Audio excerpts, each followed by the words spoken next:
الرحمن الرحيم مالك يوم الدين إياك نعبد وإياك نستعين اهدنا الصراط المستقيم صراط الذين أنعمت عليهم غير المغضوب عليهم ولا الضالين صل على محمد وعلى محمد وآل بیت محمد بلندتر صلوات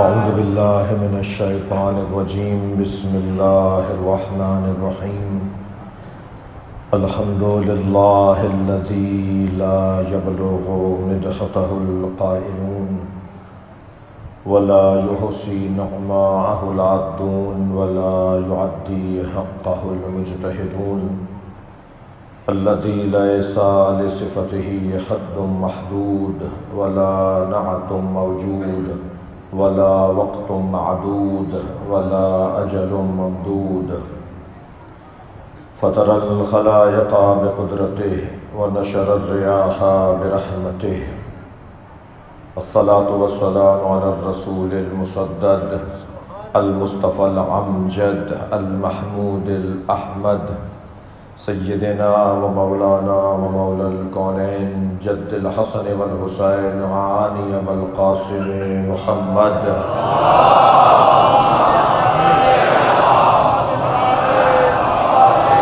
وآله الطيبين الطاهرين المعصومين الذين قال الله إنما يريد الله ليذهب عنكم الرجس أهل البيت ويطهركم تطهيرا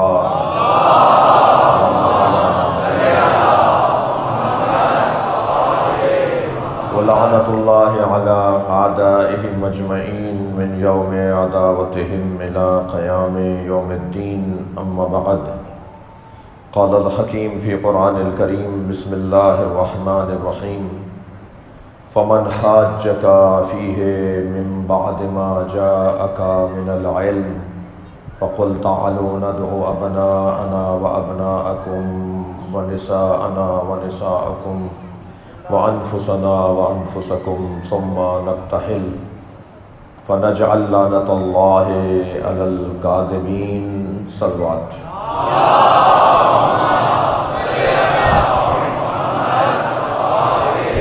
حاضرین مجلس کے مرحومین شہدائے ملت جن مرحومین کے حق ہماری گردنوں پر ہیں ان مرحومین کی مغفرت کے لیے اور جناب خواجہ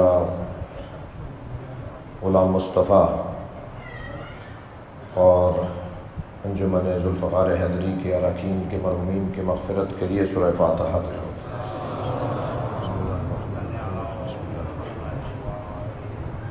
الحمد لله رب العالمين الرحمن الرحيم مالك يوم الدين إياك نعبد وإياك نستعين اهدنا الصراط المستقيم صراط الذين أنعمت عليهم غير المغضوب عليهم بسم الله الرحمن الرحيم قل هو الله أحد لم يلد ولم يولد ولم يكن له كفوا أحد صل على محمد وعلى محمد صلوات عليك بسم الله سورہ مبارکہ آل عمران کی آیہ کریمہ پروردگار عالم اپنے اس کلام میں عظمت اہل بیت عظمت پنجتن کا ایک باب روشن کر رہا ہے۔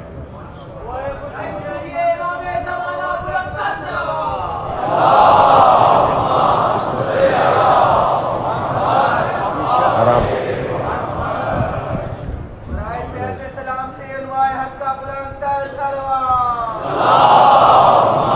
اس طرف آ جائے۔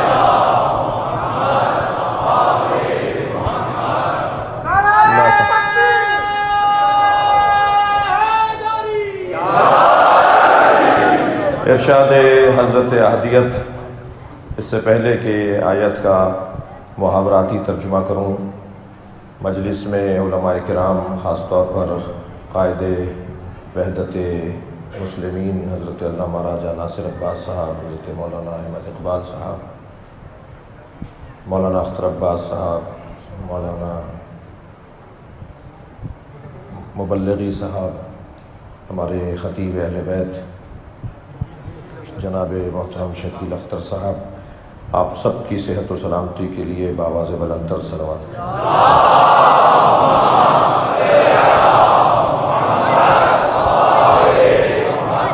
ارشاد حضرت اہدیت، فمن حاجک فیہ من بعد ما جاءک من العلم، علم آ جانے کے بعد بھی اگر کوئی کٹ حجتی کرے، بحث مباحثہ کرے، تکرار کرے، ضدیت کرے تو پھر مباہلہ ہوگا۔ اللہ کو ضدی لوگ پسند نہیں ہیں،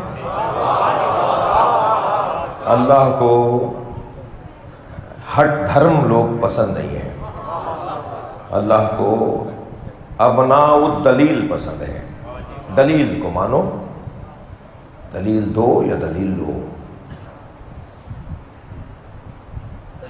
خبردار، میں اپنے بچوں اور جوانوں سے عرض کر رہا ہوں کہ کسی پر کوئی بات بغیر دلیل کے نہ کرو، نہ کسی پر اعتراض بغیر دلیل کے ہو۔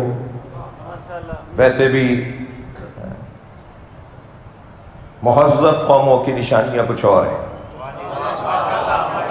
بلکہ میں یوں کہہ دوں کہ 3 لوگوں کو تو مولا علی کا نام ویسے بھی نہیں لینا چاہیے۔ ایک 3 لوگوں کو مولا علی کا نام نہیں لینا چاہیے، ایک بزدل کو۔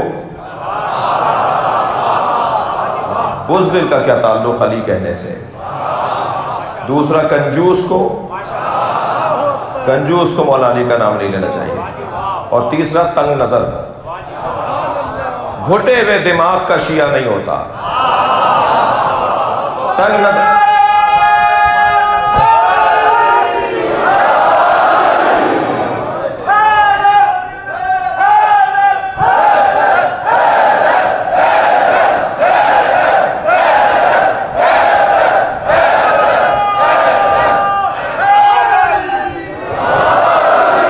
بزدل تو علی کا چاہنے والا ہوتا نہیں ہے۔ ایک صاحب کہنے لگے ہم نے بہت سنی دیکھے ہیں جو شیعہ ہوئے ہیں۔ میں نے کہا میں نے بہت شیعہ دیکھے ہیں جو سنی ہوئے ہیں۔ کہنے لگے مولانا آپ نے کہاں دیکھ لیے؟ میں نے کہا ہماری 21ویں گریڈ کے افسران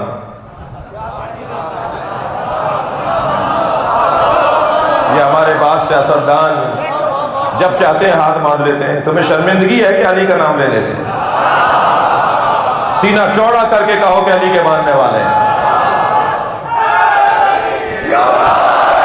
مجھے وہ سنی بہت اچھا لگتا ہے جو لاکھوں شیعوں میں ہاتھ باندھ کے نماز پڑھتا ہے۔ کربلا معلیٰ میں، حرم امام رضا میں، حرم بی بی معصومہ میں جب ایک سنی ہاتھ باندھ کے نماز پڑھ رہا ہوتا ہے، اکیلا کھڑا نماز پڑھ رہا ہوتا ہے، یقین جانیے مجھے دل کرتا ہے میں اسے جا کے پیار کروں۔ دو وجوہات پر۔ ایک وجہ تو یہ کہ یہ لاکھوں شیعوں میں ہاتھ باندھ کے نماز پڑھ کر شجاعت کا مظاہرہ کر رہا ہے، یہ بتا رہا ہے کہ جو دین میں نے سمجھا ہے اس پہ عمل کرنے کی جرأت بھی رکھتا ہوں۔ توجہ کر رہے ہیں آپ حضرات؟ اور دوسرا یہ ایک پیغام دے رہا ہوتا ہے، خبردار شیعوں سے ڈرنا نہیں، یہ مارتے نہیں ہیں۔ پوری دنیا میں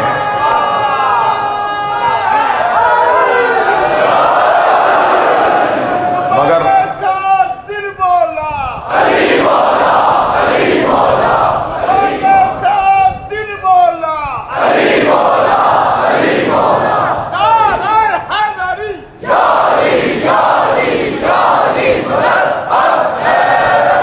اور اسی طرح عزیزان اکرامی وہ شیعہ اچھا نہیں لگے گا فخر سے، بلکہ میں کہتا ہوں کہ اگر ہمیں کبھی غرور کرنے کی اجازت ملی نا،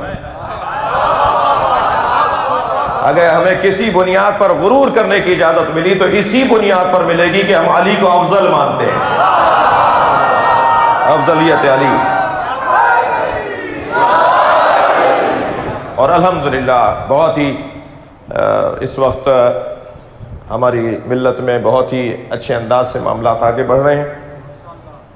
حضرت علامہ راج ناصر صاحب تشریف فرمائے، مسلسل قومی ہم آہنگی میں اضافہ ہے۔ حضرت علامہ عارف واحدی صاحب اور حضرت علامہ ساجد علی نقوی صاحب، اسی طرح تمام ذاکرین، اور حضرت علامہ حامد علی شاہ موسوی صاحب سے بھی ہم چاہتے ہیں کہ قومی یکجہتی اور محبت میں اضافے کے لیے کوئی ماحول بنے۔ ماحول کسی بہتر سفر کی اختیار کرے اور ایک اچھے نتیجے تک ہم جائیں. تو مگر یہ ذہن میں رہے کہ جو قائدین اور شخصیات ہیں جو قوم و ملت کے فیصلے کرنے کا حق رکھتے ہیں، ان کو تقویت پہنچانا، انہیں مدد فراہم کرنا، ان کی تائید اور حوصلہ بڑھانا، یہ بھی ملت کا کام ہے. بس ایک جملہ کہہ کر آگے بڑھوں گا کہ تنگ نظری، میں کیونکہ وہ کہہ رہا ہے میں نہیں مانوں گا، یہ مولا کے چاہنے والوں کی روش نہیں ہے. مولا علی نے تو ہمیں ایک قاعدہ دے دیا، انظروا ما قال، دیکھو کیا کہہ رہا ہے، یہ نہ دیکھو کہ من قال، کون کہہ رہا ہے.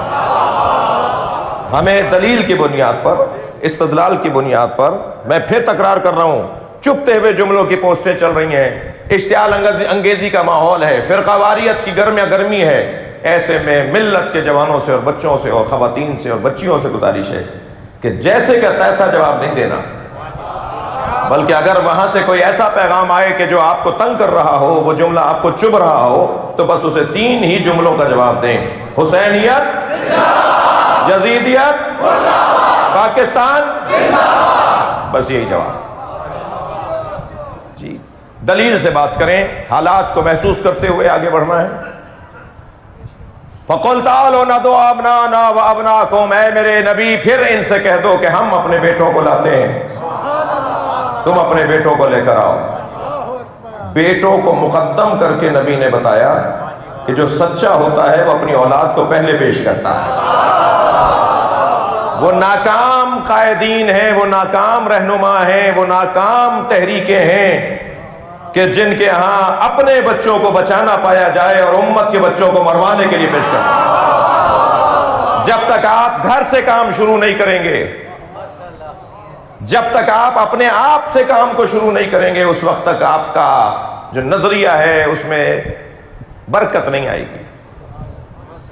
پہلے دعوت ذوالعشیرہ ہے، میں آیات کے پیغامات پر غور کر رہا ہوں. پہلے گھر والوں کو پیغام ہے.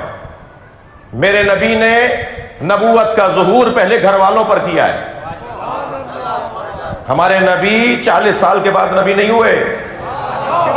ہمارے نبی کی نبوی زندگی 23 سالہ نہیں ہے. نبوی ظاہری حیات 63 سالہ ہے. بلکہ یہ اس وقت بھی نبی تھے جب آدم آب و گل کے درمیانی کیفیت میں تھے. ہمارے نبی 40 سال کے بعد نبی نہیں ہوئے. مولا علی ان کے پیچھے نماز پڑھتے ہیں، جناب خدیجہ ان کے پیچھے نماز پڑھتی ہیں. پہلے گھر والوں کو پیغام دیا ہے. مباہلہ کا میدان قربانی کا میدان تھا. مباہلہ کا میدان اللہ سے فیصلہ کہ جو غلط ہے وہ غلط اور جو صحیح ہے وہ صحیح، اپنے آپ کو قربان کرنے لا رہے ہیں. تو گھر والوں کو پہلے پیش کرو نا. باب مصائب تو نہیں ہے، لیکن ایک جملہ کہہ دوں، کربلا کے میدان میں 18 بنی ہاشم شہید نہیں ہوئے، 58 بنی ابو طالب بنی ہاشم شہید ہوئے. اکثریت شہدائے کربلا کی سادات کی ہے، حسین مولا کے عزیزوں کی، بچوں کی، بھتیجوں کی، بھائیوں کی ہے. اپنا گھر زیادہ قربان کیا ہے. تعداد کے اعتبار سے امام حسین کے نظریے پر قربان ہونے والے گھر والے زیادہ ہیں. جب تک گھر سے بات شروع نہ ہو، دیکھیے اللہ نے، دقت چاہوں گا، اللہ نے ہمیں بنا کر کسی اور کے حوالے نہیں کیا ہے. دقت چاہوں گا، شاید کوئی پیغام ہو. پتھروں کو بنایا اور بنا کر ان سے زیادہ افضل مخلوق کے حوالے کر دیا، یعنی پودوں کے حوالے کر دیا. جی جماعتات نباتات کے حوالے، نباتات کو بنایا، پودوں کو، اور انہیں حیوانات کے حوالے کر دیا، اس سے زیادہ بڑی مخلوق کے حوالے کر دیا. اور حیوانات کو بنا کر انسان کے حوالے کر دیا. انسان کو کس کے حوالے کیا ہے؟ پہلا پیغام، انسان کو کس کے حوالے کیا ہے؟ انسان کو اللہ نے پتھروں کے لیے نہیں بنایا، پودوں کے لیے نہیں بنایا، حیوانوں کے لیے نہیں بنایا. پلاٹ کا جھگڑا، فلیٹ کا جھگڑا، زمین کا جھگڑا، انسان اس پہ قربان ہو جائے گا، اس کی قیمت نہیں ہے. یہ اللہ نے انسان کو کس کے حوالے کیا؟ جب ساری مخلوق کو کسی اور کے حوالے کیا، خود انسان کو کس کے حوالے کیا؟ سب سے پہلے اللہ نے انسان کو انسان کے حوالے کیا ہے. یا ایھا الذین آمنوا علیکم انفسکم، اے صاحبان ایمان تمہیں تم پر واجب کیا ہے، خود ٹھیک ہو جاؤ، اپنے معاملات سیدھے کر لو، اپنی اصلاح کر لو. جو 6 فٹ کے بدن پہ قابو نہ پا سکے وہ معاشرے پہ کیا قابو پائے گا، وہ سماج پر کیا قابو پائے گا. تو اپنے اوپر غور کرو. بس جتنا توجہ چاہوں گا جوانوں سے، بچے اور جوان میری مجلس میں زیادہ ہے، میرے لیے اعزاز ہے. جتنا میں اپنے اوپر غور کروں گا، جتنا اپنے اوپر توجہ کروں گا، جس کو تزکیہ نفس کہتے ہیں، اتنا ہی میں قابلیت پاؤں گا کہ میں تدبیر منزل کی طرف جاؤں. جب تزکیہ نفس سے تدبیر منزل کا مرحلہ گزر جائے گا تو پھر سیاست سماج کا مرحلہ آتا ہے. پھر ہے کہ جب میں معاشرے کو کچھ دے سکتا ہوں اور معاشرے کو کچھ بہتر کر سکتا ہوں. پہلے اپنے اوپر غور کرنا ہے. دروں میں، صحراؤں میں، بیابانوں میں جا کر اللہ نہ ڈھونڈو. اللہ تمہیں پہاڑوں کی غاروں میں نہیں ملے گا. تم آئینے کے سامنے اپنے آپ کو دیکھ لو اور غور کرو کہ کیا بنایا ہے، کیسا بنایا ہے.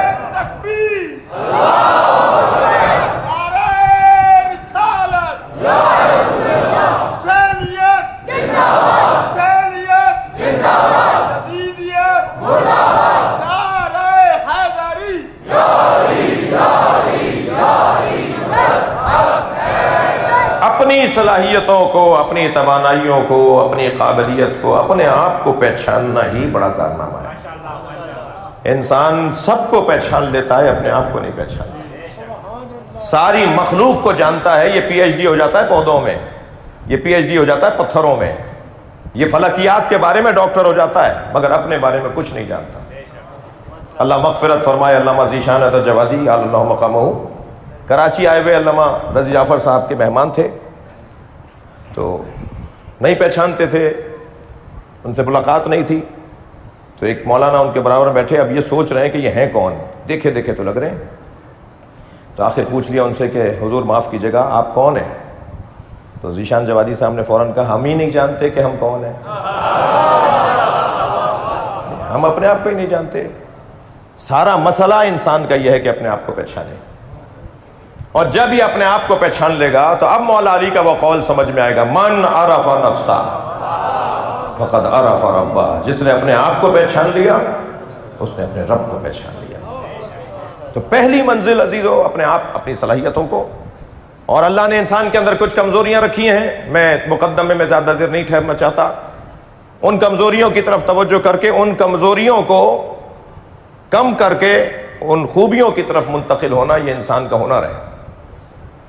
میں 4 سال پہلے اس خمسے کے اندر، یہ 4تھا یا 5واں سال ہے مجھے، کہہ چکا ہوں کہ اللہ نے ہمیں پیدائشی طور پر ناقص خلق کیا ہے. ہم نقائص لے کر آئے دنیا میں، اور ہمیشہ ضد سے شے کو پہچانا جاتا ہے. اگر نقائص کو پہچاننا ہے تو فضائل کو سمجھنا ہوگا. فضائل سے نقائص سمجھ میں آئیں گے، نقائص سے فضائل سمجھ میں آئیں گے. ہم موٹے موٹے یہ 5 نقائص لے کر آئیں اللہ کے یہاں سے. ہم جہالت لے کر آئیں. واللہ اخرجکم من بطون امہاتکم لا تعلمون شیئا. تم ایسے دنیا میں آئے کہ تم شے کے بارے میں نہیں جانتے تھے. جہالت لے کر آئیں. ہم اللہ کے ہاں سے پیدا ہوئے ہیں تو کنجوس پیدا ہوئے ہیں، معاف کیجیے گا، بخیل پیدا ہوئے ہیں. اپنے ہی بچے کو ٹافی دے کر اسے مانگ کے دیکھ لیجئے، یا آپ کا ہی بچہ آپ کی دی ہوئی ٹافی واپس نہیں کرے گا. یہ بتا رہا ہے کہ میں بخیل پیدا ہوا ہوں. یہ نقص ہے جو ہم لے کر آئے. ہم پیدائشی طور پر بزدل پیدا ہوئے ہیں. ذرا اونچی آواز میں بولیے اس بچے کے سامنے، یہ ڈر جائے گا، گھبرا جائے گا. بزدل. ہم پیدائشی طور پر بے غیرت پیدا ہوئے ہیں. غیرت لے کر نہیں آئے. اماں نے جیسا ڈال دیا ایسے پڑے رہے. جی برابر والی بچی لے گئی، کھالا اچھا لگ رہا ہے، پیارا سا بچہ ہے، تھوڑی دیر کھلا لوں، لے جاؤں. 2 گھنٹے بعد اماں کو معلوم یاد آیا کہ جی بچہ میرا پڑوس میں گیا تھا، پتہ لگایا تو معلوم 8ویں گھر سے نکلا. یہ جو چاہے اسے گود میں لے لے، یہ جس کی چاہے گود میں چلا جائے تو یہ غیرت مند کہاں ہے؟ بھائی یہیں ایک جملہ کہنے کو دل کر رہا ہے، اور حسن اتفاق ہے کہ انقلابی علماء بھی تشریف فرمائے ہیں. ایک جملہ یہی کہہ دیتا ہوں، اگر کوئی فرد کسی اور کی گود میں پلے تو وہ فرد بے غیرت، اور اگر پورے ملک کسی اور کی گود میں پلے.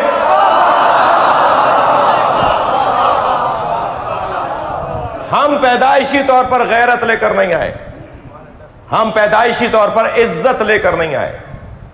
معاف کیجیے گا، بے کھینچ کے بول رہا ہوں تاکہ برا نہ لگے، بے عزت پیدا ہوئے. بے عزت، جو چاہے ہم پہ اثر کرے، جو چاہے ہمیں اپنا بنا لے، جو چاہے ہمیں لے لے، خرید لے. یہ کمزوری لے کر آئے ہیں، یہ نقص ہے، عیب نہیں ہے.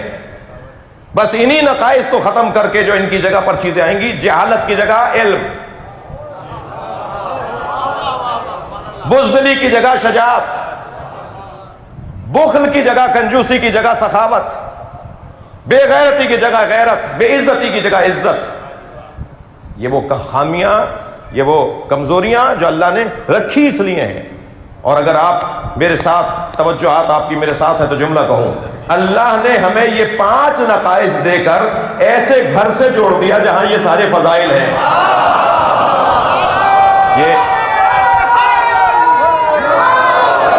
یہ اللہ کے یہاں سے عالم پیدا ہوتے ہیں، یہ وہاں سے غیرت لے کر آتے ہیں، یہ وہاں سے شجاعت لے کر آتے ہیں، یہ وہاں سے سخاوت لے کر آتے ہیں، یہ وہاں سے عزت لے کر آتے ہیں. بس انہی تمام کمزوریوں کو دور کرنے کا ایک بڑا مقصد یہ ہے کہ ہم مجلس کرتے ہیں. کیوں بیٹھے ہیں اس دروازے پر؟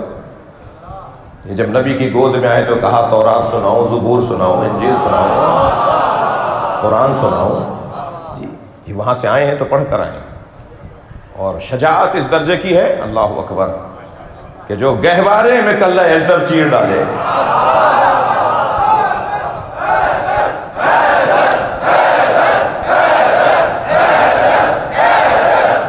بلندر صلوات.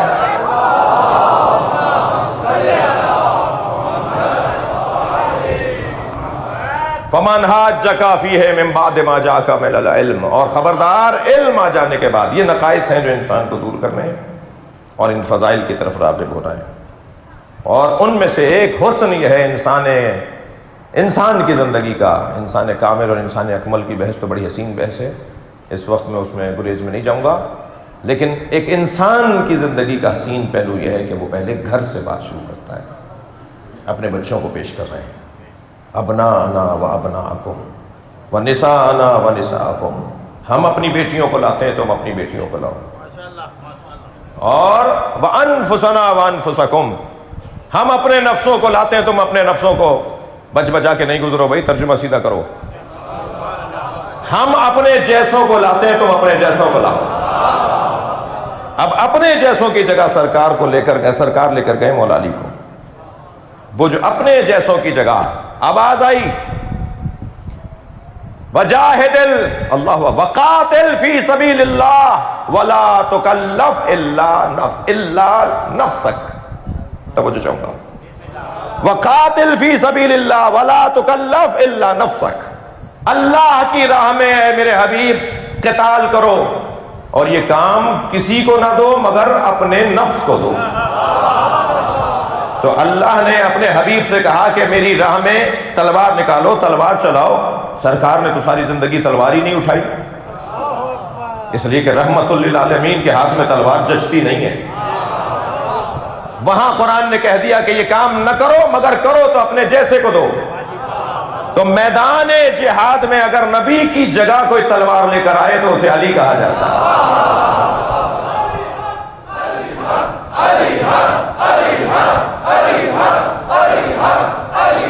بھائی ہمارے بر صغیر کی مجلسوں کا یہ حسن ہے جو مسلسل میرے بھائی میرے عزیز محبتوں کا اظہار کر رہے ہیں.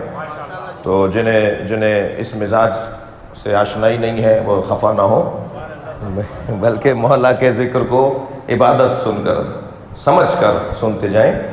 آگے بڑھنا چاہ رہا ہوں. 2 آیتیں آپ کے، ایک تو یہ آیت کہ خبردار یہ کام آپ کریں یا آپ جیسا کریں، تو آپ جیسا نفس، اپنے نفس کو یہ کام دیجیے. تو نفس مصطفیٰ علی. دوسری آیت سورہ مبارکہ روم کے اندر ارشاد ہو رہا ہے یا ایھا النبی،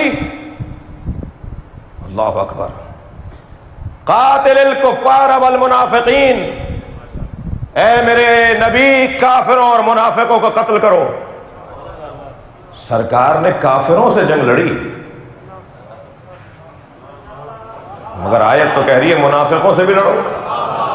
تو نبی کی نے اس آیت پہ عمل کہاں کیا ہے؟ وہ مولا علی نے جنگ نہروان میں کیا ہے. تو اب میدان جہاد میں اترنا، میں نے اپنا مقدمہ یہاں مکمل کیا، میدان جہاد میں اترنا، علی کا میدان جہاد میں اترنا ایسا ہی تھا جیسے نبی اتر رہے ہیں. اور سرکار تشریف فرما ہوتے ہیں اور علی میرے مولا میدان میں جاتے ہیں. کل کی بات سے آج کی بات جوڑ رہا ہوں. 20 سال کی عمر ہے جنگ بدر میں. نبی نے علم علی کو دیا، پیغام یہ دیا کہ یہ نہ دیکھنا کہ بچہ ہے یا جوان، یہ دیکھنا قابل کتنا ہے. ہمیں قابلیت کا اقرار کرنا ہوگا. اور جب میدان میں اترے تو شور مچایا کہ کم سن ہے، بچہ ہے، جوان ہے. تو جب میرے مولا میدان میں اترے، جنگ بدر کا سنا رہا ہوں آپ کو، جب میدان میں اترے تو حضرت نے خطبہ، بلکہ کہیے رجز پڑھتے ہوئے یہ 2 مصرے پڑھے جی. بازل و آمین حدیث و سنی، میرے بارے میں یہ گفتگو ہو رہی ہے کہ میری عمر کتنی ہے. جنگ بدر کے اندر بازل و آمین حدیث و سنی ولمثل ھذا ولدتنی امی، اور جان لو اسی دن کے لیے میری ماں نے جنا تھا. اور یہ کہہ کر میدان میں اترے ہیں اور علم لے کر. میدان جہاد میں علی کا جہاد.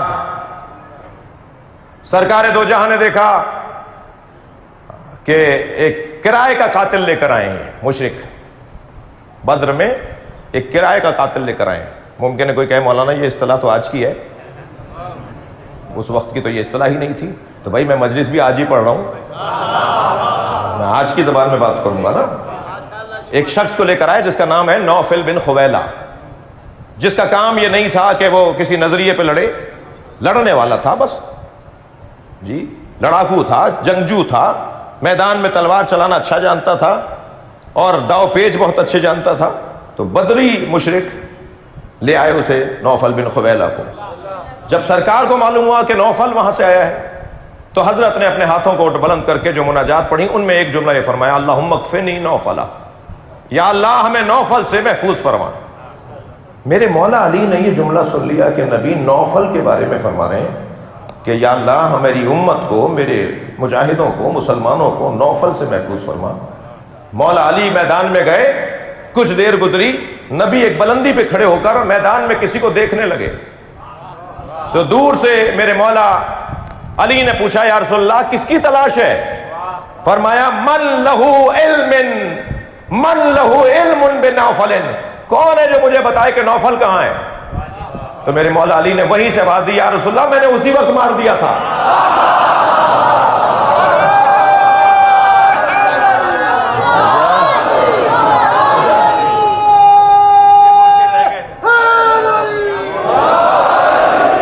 میدان بدر میں علی کا 80 سرداروں کو مارا ہے. یہ جو کربلا میں ہوا نا، یہ جو آج تک ہو رہا ہے، میں نے کل ایک جملہ کہا تھا ازالی آموخت اخلاص عمل. مولا علی سے سیکھا جائے کہ اخلاص کسے کہا جاتا ہے. جب علی نے اللہ کی خاطر مارا تھا تو مرنے والوں کی اولادیں بھی تو یہی مانے کہ جب تم صلوات پڑھیں ذرا محمد و آل محمد.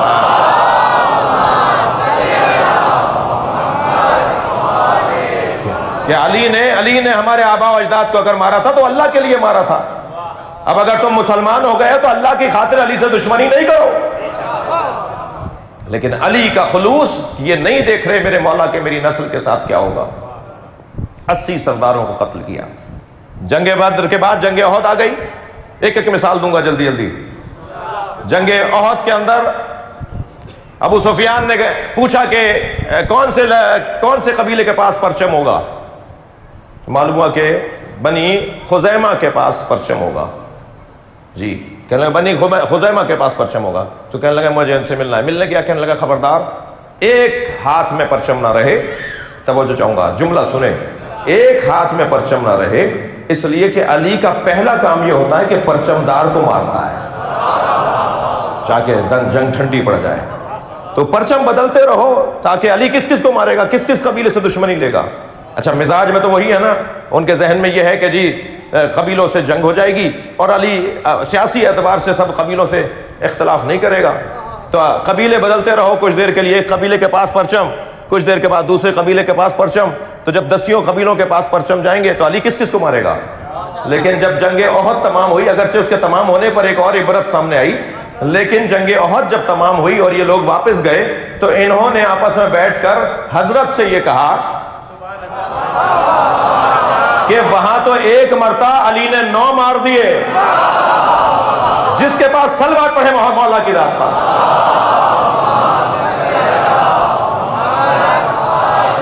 جس کے پاس بھی پرچم جاتا تھا مولا اسے مار دیتے تھے. جنگ احد، پھر جنگ احد کا نقشہ بدلا تو علی میدان چھوڑ کر نہیں گئے. کہتے ہیں صرف 11 آدمی رہ گئے تھے میدان میں، جن میں ایک علی تھے، اور اکیلے ایسے لڑ رہے تھے جیسے لشکر لڑ رہا ہو. میرے مولا لشکر کی بنیاد پر میدان میں نہیں اترتے تھے، ایمان کی بنیاد پر اترتے تھے. اور جب ایمان کی بنیاد پر علی اترتے تھے تو علی اکیلے نہیں ہوتے تھے. تو جبریل امین رسول اللہ سے آ کر کہا یا رسول اللہ دیکھ رہے علی کیسے اکیلے لڑ رہا ہے. تو نبی نے بے ساختہ فرمایا کیفا لا انہ منی وانا منہ، کیسے نہ لڑے، میں اس سے ہوں وہ مجھ سے ہے. تو جبریل نے بے ساختہ کہا وانا منکما، اور میں آپ دونوں سے ہوں. اور پھر میدان احد میں جب مولا کا واحد جنگ ہے جس میں مولا کو زخم لگے، زخمی ہوئے ہیں علی، اور نبی کی مناجات بند نہیں ہو رہی تھی علی کی صحت کی دعاؤں کی صورت میں. اور پھر جنگ احد کا یہ منظر، جنگ خیبر، مرحب. کہنے لگا کون ہو؟ میرے مولانا نے فرمایا تم بتاؤ کون ہو. دشمن کو تسلیم نہ کرنا ہی تو سب سے بہترین انداز ہے. دشمن کی شکست اسی میں ہے کہ دشمن کو آپ تسلیم نہ کریں. حضرت نے فرمایا کون ہو؟ کہنے لگا میں مرحم ہوں، میری ماں نے میرا نام مرحب رکھا ہے. میرے مولا نے بے ساختہ فرمایا انا الذی سمتنی امی حیدرا، اور میں وہ ہوں کہ جس کی ماں نے اس کا نام حیدر رکھا ہے. اور میدان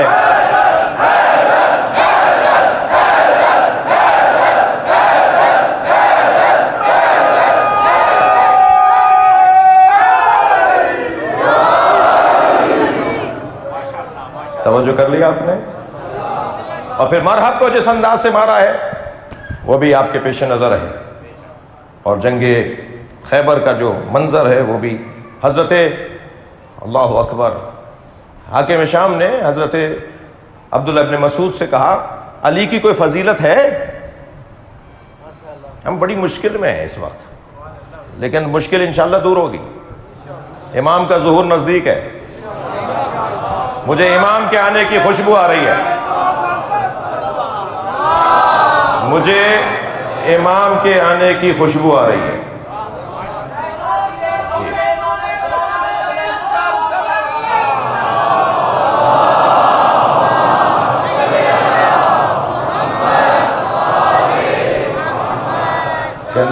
کہنے لگا بھائی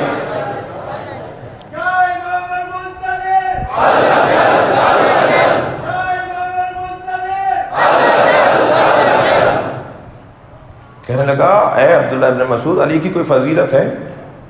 تو حضرت عبداللہ ابن مسعود کا حسین جملہ فرماتے ہیں 4 علی کی فضیلتیں، میں چاروں نہیں بیان کروں گا، میرے مطلب میں اس وقت ایک ہے. 4 علی کی فضیلتیں ایسی ہیں کہ اگر عمر نوح کے برابر میری عمر ہو اور پوری زمین پر میری حکومت ہو تو میں وہ حکومت دے کر ان میں سے ایک لینے کو تیار ہو جاؤں گا. اس ایک فضیلت کا مقام اتنا ہے.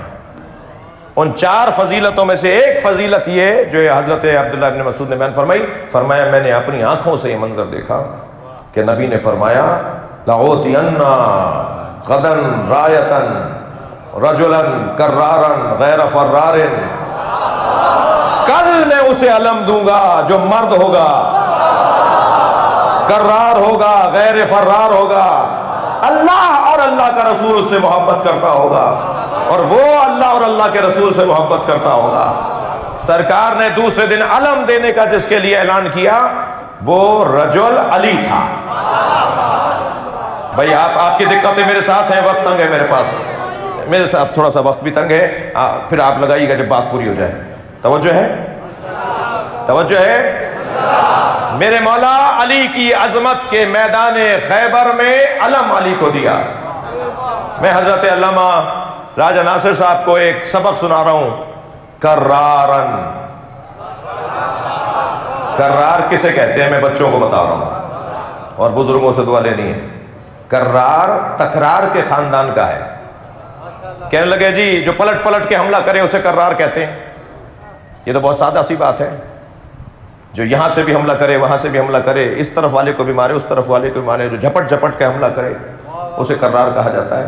حضرت آیت اللہ باقر فخار مولائے معرفت نامی 2 جلدی کتاب میں، اصفہان کا درس خارج اس وقت 2 درس خارجوں میں ایک درس خارج حضرت آیت اللہ باقر فخار کا ہے۔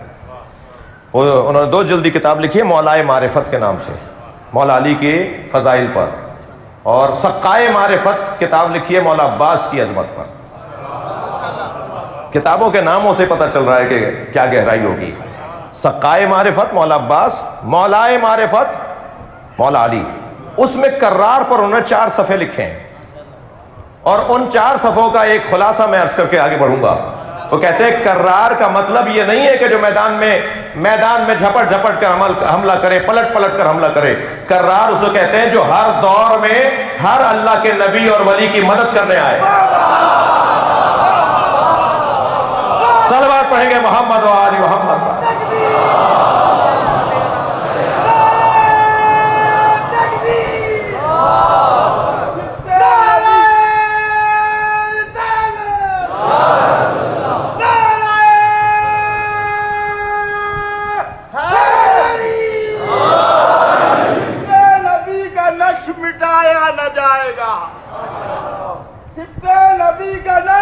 مٹایا نہ جائے گا، یہ پرچم بلند جھکایا نہ جائے گا۔ سننے میری طرف سے جزیدانے سے نہ پھوکوں سے یہ چرا بجھایا نہ جائے گا۔ جو ہر دور میں ہر نبی کی مدد کرنے آئے۔ سرا ہاضمے کا مسئلہ ہے ورنہ یہاں کچھ دیر اور رکا جا سکتا تھا۔ میری مراد ہاضمے سے کیا ہے وہ آپ کو محسوس ہوگی۔ وہ جو ہے دوا ہے، ہر دور میں جو مدد کرنے ہے کرار۔ روح القدس کو ذرا سمجھنے کی ضرورت ہے۔ جی آگے بڑھتے ہیں، آگے بڑھتے ہیں۔ توجہ ہے حضرت کی۔ کرارن غیر فرار، اسے علم۔ تو کہتے ہیں کہ میں نے یہ فضیلت علی کی اپنی آنکھوں سے دیکھی، اور نبی نے علی کو علم دیا، اور علم لے کر جب علی میدان میں اترے تو ایسے برق کی طرح میدان میں گئے، اور ہم نے اپنی آنکھوں سے دیکھا وہ سنگین دروازہ علی نے اپنے ہاتھوں پہ کیسے اٹھایا، اور علی بن ابی طالب نے خیبر فتح کیا۔ دقت چاہوں گا، اور جتنا بھی مال غنیمت تھا وہ مستحق تھا علی اس کا، لیکن علی نے فرمایا یا رسول اللہ 40 دن جنگ چلی ہے، یہ سب میں تقسیم کر دیجئے۔ تو سرکار نے مال غنیمت میں چیزوں کو تقسیم کیا۔ صاحبان دقت سے توجہ چاہوں گا، جنگ خیبر کے کچھ منظر پڑھ رہا ہوں، مولا علی کے میدان میں اترنے کی کچھ باتیں ہو رہی ہیں۔ جب میدان خیبر میں خیبر فتح ہو گیا اور مال غنیمت میں بہت ساری چیزیں ملی، تو ان میں کچھ جانور بھی تھے، گھوڑے، گدھے، اونٹ، ناقے، اونٹنیاں، شاید گائے بھینسے بھی ہوں، وہ سارے جانور لائن سے باندھے ہوئے تھے۔ تو ایک جانور ان میں سے گدھا، ایک گدھا نبی کی طرف مڑ مڑ کے دیکھ رہا تھا. تو سرکار نے فرمایا کہ اس کی رسی چھوڑ دو. جیسے اس کی رسی چھوڑی گئی تو وہ دوڑتا ہوا آیا اور نبی کے پیروں کا اس نے بوسہ دیا اور سرکار سے کچھ کہنے لگا اور سرکار نے اسے جواب دیا. تو صحابہ کرام نے پوچھا یا رسول اللہ اس نے کیا کہا تھا جو آپ نے اس کو یہ فرمایا کہ میں تمہیں یہ شرف دوں گا, میں تمہیں یہ شرف بخشوں گا؟ اس نے کیا مانگا آپ سے؟ اس نے کہا کہ میرے آباء و اجداد کی پشت پر کوئی نہ کوئی نبی یا وصی نبی بیٹھا ہے. ایک مدت گزر گئی کہ میرے بزرگوں میں سے بعض اور میرے اوپر کوئی نبی یا وصی نبی نہیں بیٹھا. یا رسول اللہ کچھ دیر کے لیے میرے اوپر سواری کر لیں تاکہ مجھے شرف مل جائے. سرکار اس پہ کچھ دیر کے لیے بیٹھے, اسے شرف دیا. خیبر کے میدان میں حضرت نے اس کے اوپر کچھ دیر سواری کی اور فرمایا آج کے بعد یہ جانور میرا ہے اور اس کا نام یافور ہے. جی علامہ ڈاکٹر طاہر القادری صاحب نے بھی پورا نبی کے جانوروں پر, نبی کی سواریوں پر جو پورا ایک باب قائم کیا, اس میں یافور کا ذکر ہے. علامہ مجلسی نے بھی یافور کا ذکر کیا ہے. تو نبی نے اس گدھے کا نام یافور رکھ دیا. نبی کے بیٹھنے کی برکت سے, نبی سے منسوب ہونے کی برکت سے یہ اتنا سمجھدار ہو گیا تھا کہ نبی اس کی پشت پر کچھ رکھ دیتے تھے اور فرماتے تھے کہ فلاں کو دے کر آ جاؤ, تو یہ اسی کو دے کر آتا تھا. اور اگر سرکار فرماتے تھے فلاں کو بلا کر لے آؤ, تو یہ اسی کے دروازے پہ جا کے آواز لگاتا تھا اور وہ سمجھ جاتا تھا کہ نبی نے بلایا ہے. بھائی تھکے نہیں بیٹھے تو ایک جملہ کہوں, جو نبی کی بات سمجھے میں اسے گدھا کیسے کہوں, اور جو نبی کی بات کو نہ مانے میں اسے مسلمان کیسے کہوں. صلوات پڑھے محمد و آل محمد.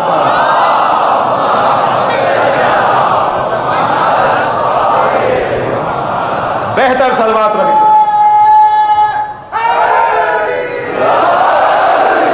جنگ تکبیر, نعرہ رسالت, حسینیت, حسینیت, حسینیت, نعرہ حیدری,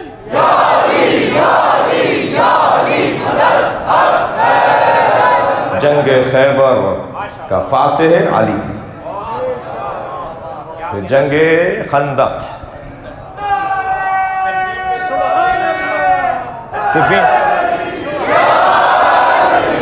جنگ خندق, اللہ اکبر, کیا مولا کا مارکہ ہے خندق ہے. حسن اور جمال علی اگر ظاہر ہوتا ہے تو اسے خندق کہا جاتا ہے. کہ جب نبی یہ کہتے ہوئے نظر آئے کہ کل کا کل ایمان کل کے کل کفر کے مقابل جا رہا ہے, اور جب میدان میں پہنچے, سن لیجئے تھوڑا سا جنگ سن لیجئے, تو آنے والا سامنے, اچھا مولا علی جب آتے تھے میدان میں تو پھر یہ بڑی مشکل ہو جاتی تھی مشرکوں کو کہ کسے بھیجیں, اس لیے کہ ہر ایک کو تو بھیجنا نہیں ہے. تو جو انتہا درجے کا ان کی دانش میں پہلوان ہوتا تھا وہ علی کے سامنے آتا تھا. شاید کل بات آگے بڑھے, ورنہ آج ایک جملہ سن لیجئے. میں نے مولا کی جنگ کے 15 خصوصیات کو مرتب کیا ہے. مولا علی کے حرب اور جنگ کی 15 خصوصیات جو علی سے مخصوص, خاص مولا علی کی ذات کے ساتھ. علی کے علاوہ جوہر یہ کسی میں نہیں تھا.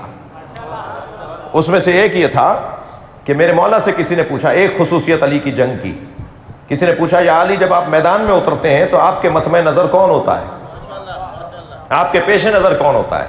فرمان لگے میں سرداروں کو مارتا ہوں تاکہ جنگ جلدی ٹھنڈی پڑ جائے. بڑا فارمولہ ہے, بہت بڑا فارمولہ ہے. صلوات پڑھیں ذرا محمد و آل محمد.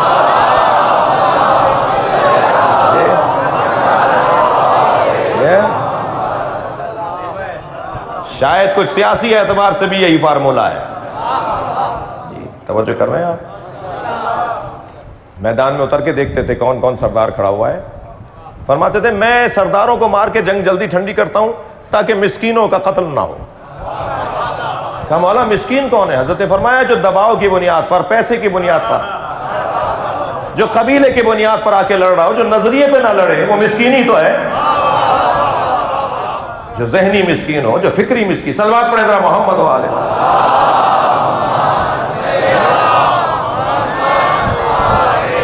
وقت کی تنگی کا مجھے خوف ہو رہا ہے، مگر میرا دل کر رہا ہے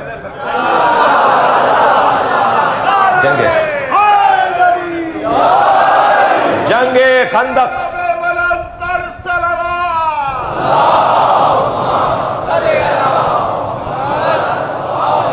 جنگ خندق اور علی پہنچے میرے مولا، پیدل جا رہے ہیں.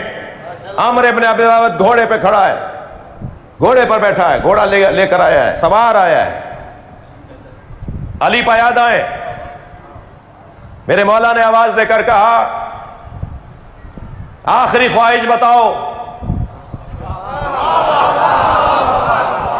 کہنے لگا میں بچوں سے نہیں لڑتا. حضرت نے فرمایا مگر میں تمہیں مارنے آیا ہوں. کہا کس کی اولاد ہو، کون ہو؟ حضرت نے اپنا تعارف کروایا. کہا تمہارے باپ کے ساتھ ایک جگہ کھانا کھایا تھا، ہم عربوں کا دستور نہیں ہے.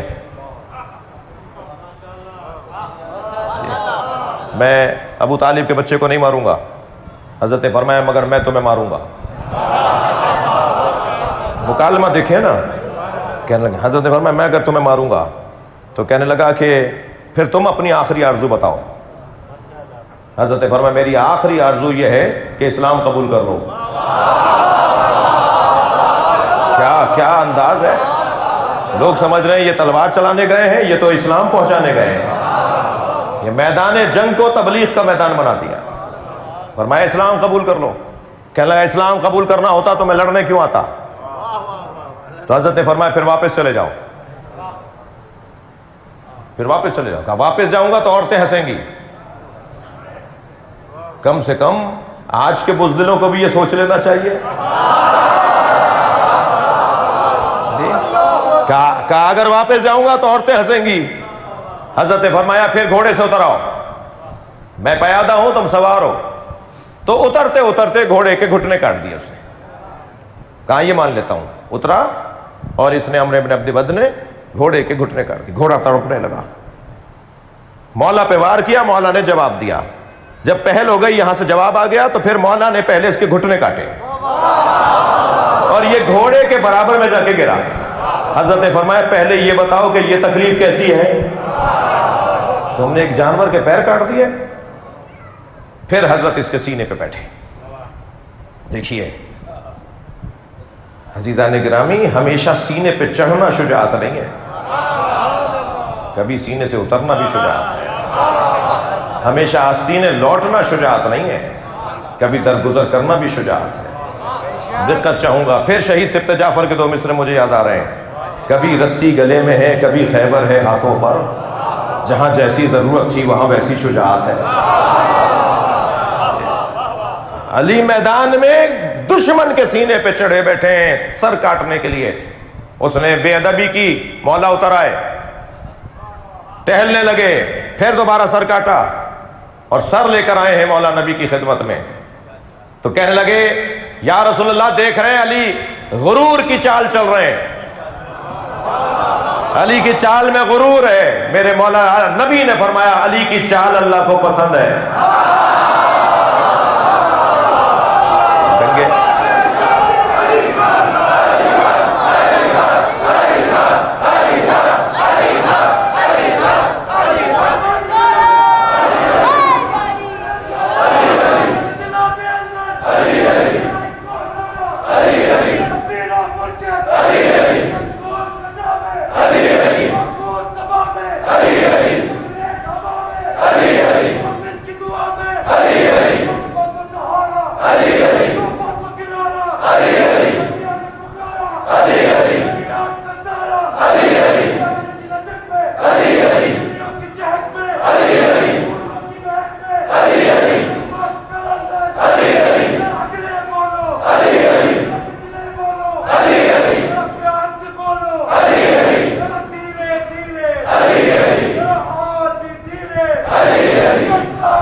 ماشاء اللہ، بہت شکریہ.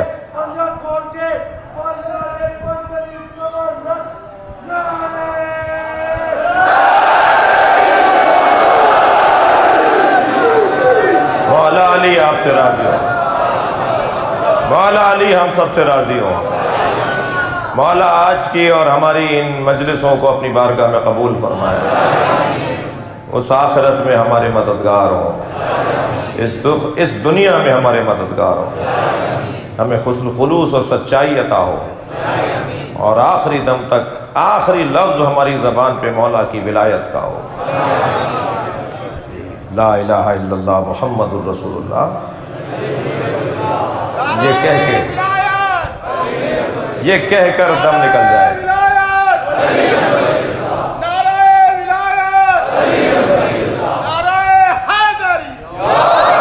علی کا نام لے کر دم نکل جائے، یہ دعا مانگے آج کی مجلس میں۔ میں آگے جانا چاہتا تھا، یہ تو مشرکوں سے جنگ ہے، یہ تو کافروں سے جنگ ہے، منافقوں سے جنگ کیسی ہے؟ مگر نہیں، بات اگر قسمت ہوئی تو کل ہوگی۔ وہ جو خندق میں بڑے پہلوان کا سر کاٹ کے لایا ہو، سینے پر چڑھ کر اتر آیا ہو، اس کی برداشت اور اس کا اپنے اوپر قابو، اپنے اوپر تسلط، اپنے اعصاب پر تسلط، اپنے وجود پر تسلط، یہ علی ہمیں سکھا رہے ہیں۔ جنگیں جہاں زور بازو سے لڑی جاتی ہیں، وہاں زور بازو کے پیچھے اعصاب کی قوت ہوتی ہے، جی، اعصاب کی بنیاد پر۔ اسی جنگ اللہ اکبر بدر میں مولا علی کے سامنے ایک شخص تلوار تانے آ رہا ہے، اور مولا پہ حملہ کیا، اور مولا نے اس کی تلوار کو ایک لمحے میں اس کے ہاتھ سے گرا دیا۔ تلوار گری، نہتہ ہو گیا، علی نے تلوار نیام میں رکھ لی۔ علی اس مرد کو کہتے ہیں جو نہتے پہ ہاتھ نہیں اٹھاتا، جو مجبور پہ ہاتھ نہیں اٹھاتا۔ پلٹ کے جانے لگے تو اس کی آواز آئی، حبلی سیفک یا علی، یا علی اپنی تلوار مجھے دے دیں۔ مولا نے تلوار نکال کے اس کی طرف پھینک دی۔ وہ تلوار تان کے علی کے قریب آ کھڑا ہوا، اور قریب آ کے کہنے لگا، قاتل کو کوئی تلوار دیتا ہے؟ حضرت نے فرمایا، پہلے دشمن تھا، قاتل تھا، پھر سائل ہو گیا تھا۔ اللہ اکبر، علی سے کوئی مانگے اور علی نہ دے، یہ اعصاب کی مضبوطی، یہ نظریے پر یقین، یہ اپنے اللہ پر بھروسہ اگر کسی مجاہد میں نظر آتا ہے تو اسے علی کہا جاتا ہے۔ چلیے آج ایک علی کا ذکر کریں۔ اللہ کا نظام بھی اللہ کا ہے، ہر ایک سے وہ اس کے مزاج کے مطابق امتحان لیتا ہے۔ حضرت ابراہیم کے ہاں منت مرادوں سے اسماعیل پیدا ہوئے۔ اللہ نے کہا، ابراہیم اسماعیل کے گلے پہ چھری چلاؤ۔ یہ حضرت ابراہیم کا امتحان تھا۔ حضرت یوسف پانی سے ہولتے تھے، بھائیوں نے کنویں میں پھینک دیا۔ یہ حضرت یوسف کا امتحان تھا۔ سنیں گے، مولا علی غیرت مند بہت تھے۔ ایک یہودی عورت کو بازار میں پٹتے دیکھا تھا، علی نے 3 دن کھانا نہیں کھایا۔ جب کھانا آتا تھا نا سامنے تو فرماتے تھے، میں نے ایک عورت کو پٹتے دیکھا ہے، کیا اس کے بعد بھی کوئی جملہ کہنا ضروری ہے؟ کیا اجنبی عورت کو پٹتے ہوئے دیکھے تو علی 3 دن کھانا نہ کھائے؟ جس کے سامنے اس کی زوجہ پہ جلتا دروازہ گرا ہو، اجرکم اللہ، اجرکم اللہ۔ آپ کی آوازیں بلند ہو گئی۔ اللہ آپ کو کوئی غم نہ دے سوائے غم اہل بیت میں، ہمیں رونے اور رلانے والوں میں قرار دے۔ جناب زہرا کے مزاج میں مانگنا نہیں تھا، کبھی اپنے شوہر سے کچھ نہیں مانگا، کبھی اپنے بابا سے کچھ نہیں مانگا، مگر عزادارو، مشیت الہی ہے کہ بھرے دربار میں فدق مانگنا ہوگا۔ جس کے مزاج میں مانگنا نہیں تھا۔ سنیں گے، امام حسین کو پیاس بہت لگتی تھی، اور حسین کے پیاس کا احساس پنجتن کو ہوتا تھا، لہذا جناب زہرا نے مولا علی سے فرمایا میرے حسین کے پانی کا خیال رکھنا۔ کربلا کے میدان میں 3 دلیلیں دوں گا کہ کربلا میں سب سے زیادہ پیاسا حسین، اور امام کے پیاس کا احساس کربلا میں موجود امام کے اہل بیت کو تھا۔ اس پر تکلیف میں تھے اہل بیت، روحی تکلیف میں تھے کہ ہمارے مولا پیاسے۔ جب گھوڑا خبر شہادت لے کر آیا تو سکینہ نے بس یہی تو پوچھا، یا جواد ابھی حل سخیا ابھی ہم قتل عطشانا، مجھے بس اتنا بتا دے بابا کو پانی پلا کر مارا؟ اجرکم اللہ۔ جب جناب علی اکبر سے کہا نا کہ اپنی زبان میرے منہ میں دے دو، تو حضرت علی اکبر پیچھے ہٹتے ہوئے بولے آپ تو مجھ سے زیادہ پیاسے ہیں۔ اور تیسری دلیل دوں، امام سجاد نے جب امام حسین کو دفنا دیا نا تو قبر پر انگشت شہادت سے یہ نہیں لکھا ھذا قبر الحسین الذی قتلوا مظلوما، الذی قتلوا مظلوما، یہ حسین کی قبر ہے جسے مظلوم مارا گیا، یہ نہیں لکھا، لکھا ھذا قبر الحسین الذی قتلوا عطشانا، یہ حسین کی قبر ہے جسے پیاسا مارا۔ اجرکم اللہ، اجرکم اللہ، آمادہ ہیں رونے کے لیے۔ امام سجاد کا امتحان یہ تھا کہ امام کا بدن نازنین بہت تھا، امام کا بدن نازک بہت تھا، اکثر سفروں سے لوٹتے تھے تو حضرت کو تپ ہو جاتا، حضرت کو بخار اکثر ہو جاتا تھا سفر سے لوٹنے پر۔ امام کے ہاتھ پیر بلا تشبیہ روئی کے گالوں کی طرح۔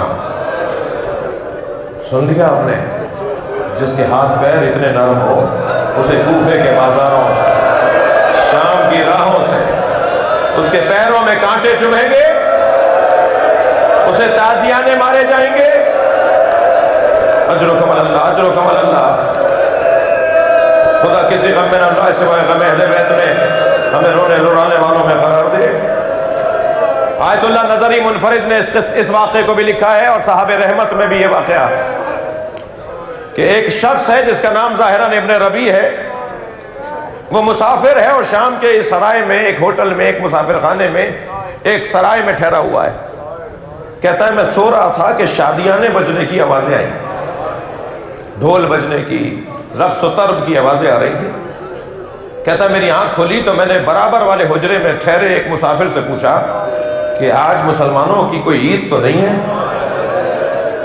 آج کوئی تہوار تو نہیں ہے، پھر یہ مسلمان خوشی کیوں منا رہے ہیں؟ تو اس نے کہا کہ کربلا میں ایک باغی نے خروج کیا تھا، حاکم نے اس باغی کو مار دیا، اس کے بچوں کو اسیر بنا کر، اس کے خانوادے کو اسیر بنا کر شام لے کر آئے۔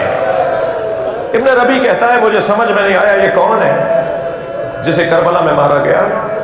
کہتا ہے میں باہر آیا، جب باہر آ کر میں نے دیکھا تو عجیب منظر ہے، نیزوں کی انیوں پہ کٹے ہوئے سر ہیں۔ اجرکم اللہ، جو رونے آئے ہیں اپنی آوازوں کو آزاد کریں گے، جب آپ بلند آواز سے روتے ہیں آئمہ دعا دیتے ہیں۔ کہتا ہے میں نے سروں کو دیکھا، چہرے بتا رہے تھے کہ یہ اللہ کے ولی ہیں، یہ کوئی معمولی وجود نہیں ہے۔ پھر میں نے دیکھا کہ کچھ بیبیاں ہیں، کچھ خواتین ہیں جن کے سروں پہ چادریں نہیں ہیں، مگر ان کا وجود حیا کا پیکر ہے۔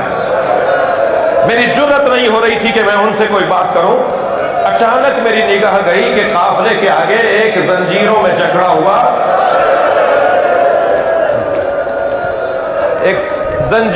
جکڑا ہوا، ہتھ کڑیاں بیڑیاں پہنے ہوئے ایک مسافر ہے جو آگے آگے جا رہا ہے۔ کہتا ہے میں اس کے قریب آ کر کھڑا ہو گیا اور میں نے اس سے کہا تم نے کربلا میں کیا کیا تھا؟ تم نے کیوں کیا ایسا جو تمہیں مار دیا؟ تمہارے بڑوں کو مار دیا، تمہارے مردوں کو مار دیا۔ تو ان کی گردن جھکی ہوئی تھی، اپنا سر اٹھا کے مجھے دیکھا اور کہا ابن ربیع تم تو شام کے رہنے والے نہیں ہو۔ کہتا ہے میرے ہاتھ پیر کانپنے لگے، یہ تو میرا نام جانتے ہیں؟ میں نے کہا آپ کون ہیں جو مجھے پہچانتے ہیں؟ کہا میں علی بن الحسین زین العابدین۔ کہنے لگا مولا حسین کہاں ہے؟ جب کبھی غربت میں کوئی چاہنے والا مل جائے تو حالت غیر ہو جاتی ہے. کہنے لگا مولا حسین کہاں ہے؟ امام نے فرمایا وہ نیزے کی علی پر سر میرے بابا حسین کا ہے، اور یہ سر بھائی علی اکبر کا ہے، اور خبردار اور نہ پوچھنا میرے ساتھ میری ماں بہنیں بھی ہیں، نبی زادیاں بھی ہیں، علی کی بیٹیاں بھی ہیں. کہنے لگا مولا حکم کرے میں آپ کی کیا خدمت کروں؟ رونے والوں ایک جملہ کہہ کر جملہ کہوں گا، ایک بات کہہ کر میں روایت آگے بڑھاؤں گا. اللہ کسی کریم کو یہ دن نہ دکھائے، اللہ کسی سخی کو یہ وقت نہ دکھائے کہ وہ کسی سے یہ کہے کہ تیرے پاس پیسے کتنے ہیں، ابن ربی تیرے پاس رقم کتنی ہے؟ کہنے لگا میرے پاس 2000 درہم ہے. سنیں گے، رو رہے ہیں نا، سنیں گے امام نے کیا فرمایا. جب اس نے کہا نا میرے پاس 2000 درہم ہے، امام نے فرمایا جاؤ کچھ چادریں خرید کر لے آؤ.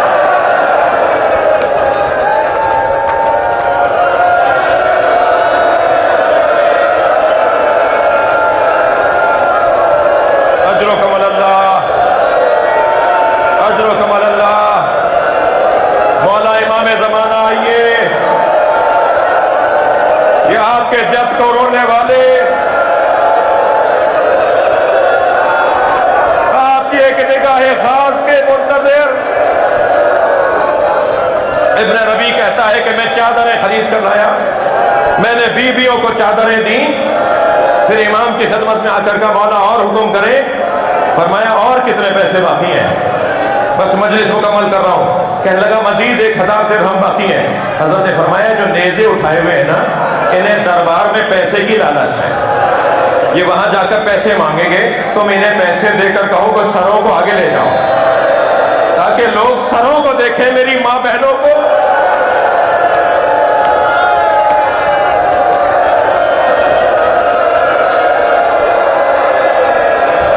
اسی اسنا میں عزاداروں، بس مجلس مکمل کر رہا ہوں، اسی اسنا میں ابن ربی نے دیکھا کہ ایک شخص نے حسین کی پیشانی پہ پتھر مارا.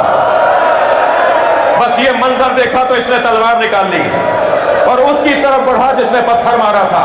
سنیں گے امام سجاد کی آواز آئی ابن ربی صبر کرو، خبردار تلوار رکھ لو، تم سے ایک پتھر برداشت نہیں ہوا.